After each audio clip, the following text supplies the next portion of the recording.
Dear viewers, আজ আমরা আলোচনা করব অসহায়, নিরীহ, ক্ষুধার্ত গাজাবাসীর কথা। না খেয়ে প্রতিদিন মারা যাচ্ছে নিষ্পাপ শিশু, বৃদ্ধ, বৃদ্ধা, অসহায় মানুষ।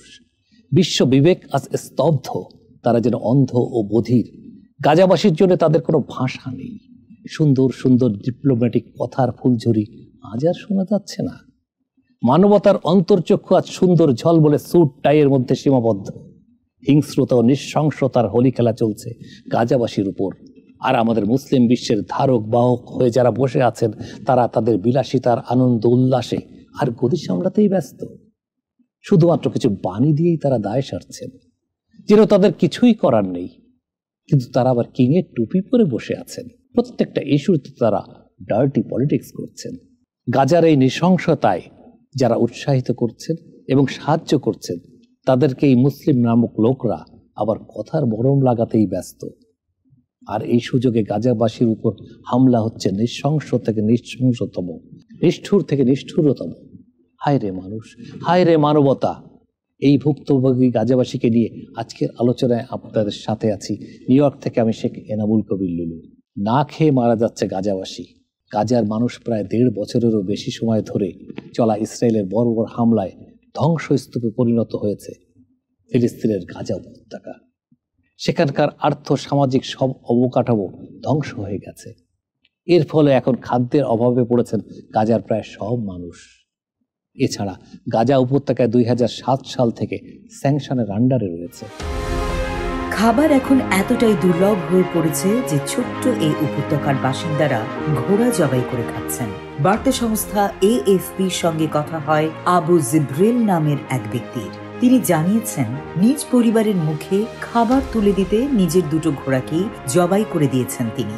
আবু জিব্রিল বলেছেন, বাচ্চাদের খাওয়াতে আমাদের আর কোনো উপায় ছিল না, ঘোড়াকে জবাই করতে হয়েছে, ক্ষুধা আমাদের হত্যা করেছে।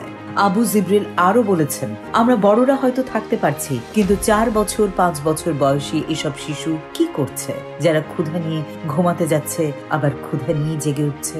দিন যত যাচ্ছে গাজায় খাদ্য সংকট আরো তীব্র হচ্ছে। ইসরায়েলের বোমা হামলার কারণে চ্যারিটি অর্গানাইজেশনগুলো সাধারণ মানুষের কাছে যেতে পারছে না। ফলে বেশিরভাগ মানুষই খাওয়ার জন্য কোনো ধরনের খাবার পাচ্ছেন না।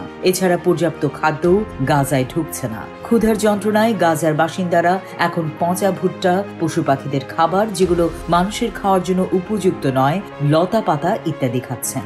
জাতিসংঘের বিশ্ব খাদ্য সহায়তা কর্মসূচি বা WFP জানিয়েছে, গাজার সাধারণ মানুষ এখন খাবারের জন্য ব্যাকুল হয়ে পড়েছেন। অপরদিকে জাতিসংঘ হুঁশিয়ারি দিয়েছে, প্রায় 22 লাখ মানুষ দুর্ভিক্ষের কবলে পড়ার শঙ্কায় রয়েছেন। গাজায় নিহত মানুষের গল্প। খাবারের খোঁজে বের হওয়া এক কিশোর, হোমলেস ফিলিস্তিনিদের শিবিরে থাকা 8 বছরের এক মেয়ে, আর কয়েক মাস অপুষ্টিতে ভোগা এক ব্যক্তি। এদের সবাই গত জুলাই মাসে গাজায় মারা গেছেন। মে মাসের শেষ দিক থেকে জুলাই পর্যন্ত খাদ্য সংগ্রহ করতে গিয়ে ইসরায়েলি সেনাদের হামলায় মারা গেছে 1373 জন ফিলিস্তিনি। ইসরায়েলের অবরোধের কারণে গাজায় বড় আকারের দুর্ভিক্ষ ছড়িয়ে পড়ছে বলে সাহায্য সংস্থাগুলো ওয়ার্নিং দিয়েছে। ইসরায়েলি সরকারের এক মুখপাত্র এ দাবি অস্বীকার করে বলেছেন, খাবারের ঘাটতির জন্য হামাস দায়ী এবং তারা ত্রাণ লুট করছে। এদিকে গাজার মানবিক পরিস্থিতি দ্রুত ভেঙে পড়ছে বলে জাতিসংঘ সতর্ক করেছে এবং ওয়ার্ল্ড হেলথ অর্গানাইজেশন জানিয়েছে, গাজার অন্তত 10% মানুষ মারাত্মকভাবে অপুষ্টিতে ভুগছে। আব্দুল্লাহ জেনদেইয়া নামে এক কিশোর, যার বয়স 19 বছর, তিনি গত 20 জুলাই রোববার খাবারের সন্ধানে বাড়ি থেকে বের হওয়ার পর নিহত হন, জানিয়েছে তার বোন নাজরিন। তারা মধ্য গাজার আল সাবরা এলাকায় তাদের মায়ের একটি ভাঙাচোরা বাড়িতে থাকেন। নাজরিন জানান, সেদিন সে খাবার আনার জন্য খুব অস্থির হয়ে পড়েছিল। আমি তাকে বলেছিলাম, ঘরে সামান্য যে ডাল আছে সেটাই খেয়ে নাও, কিন্তু সে মানেনি।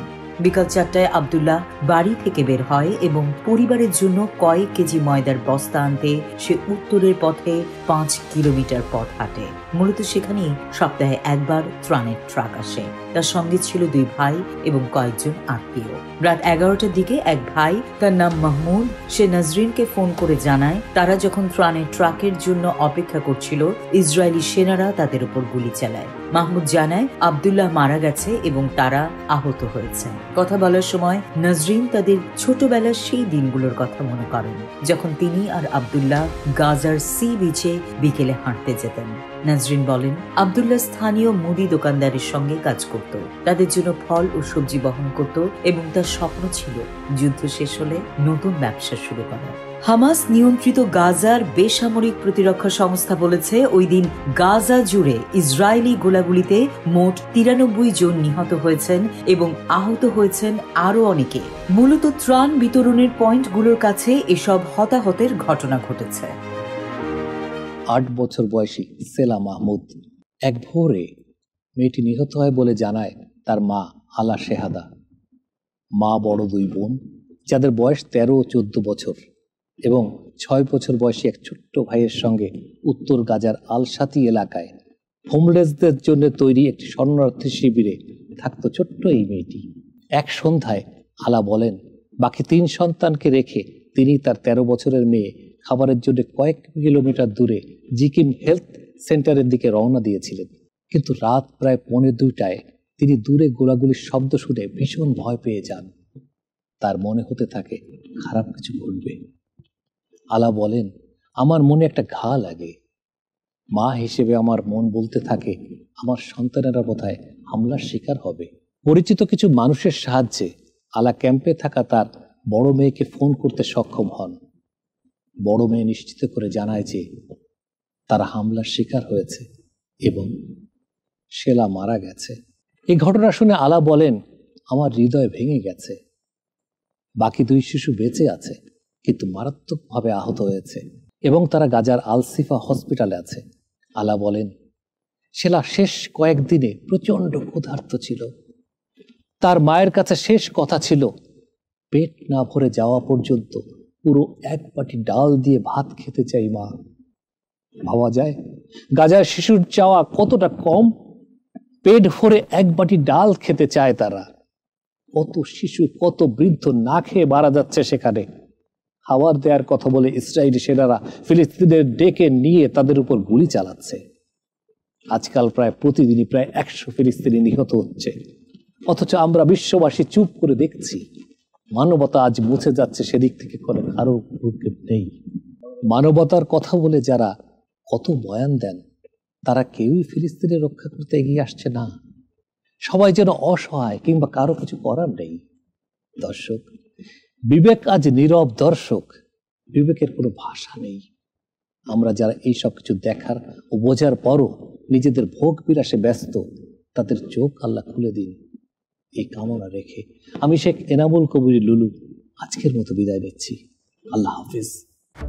সলভিয়ান টেক নিউ ইয়র্কের একমাত্র কমপ্লিট বাংলাদেশি আইটি ফার্ম, যাদের স্পেশালিটির মধ্যে রয়েছে web development, application development, digital marketing এবং সব ধরনের office IT support services. Solvian Tech দিয়ে গড়ে তুলুন আপনার স্বপ্নের প্রজেক্ট। তাদের বিশ্বস্ত ও স্মার্ট সার্ভিস নিতে কল করুন 9179164104। ভিজিট করুন www.solviantech.com। Email sheikh.kabir@solviantech.com।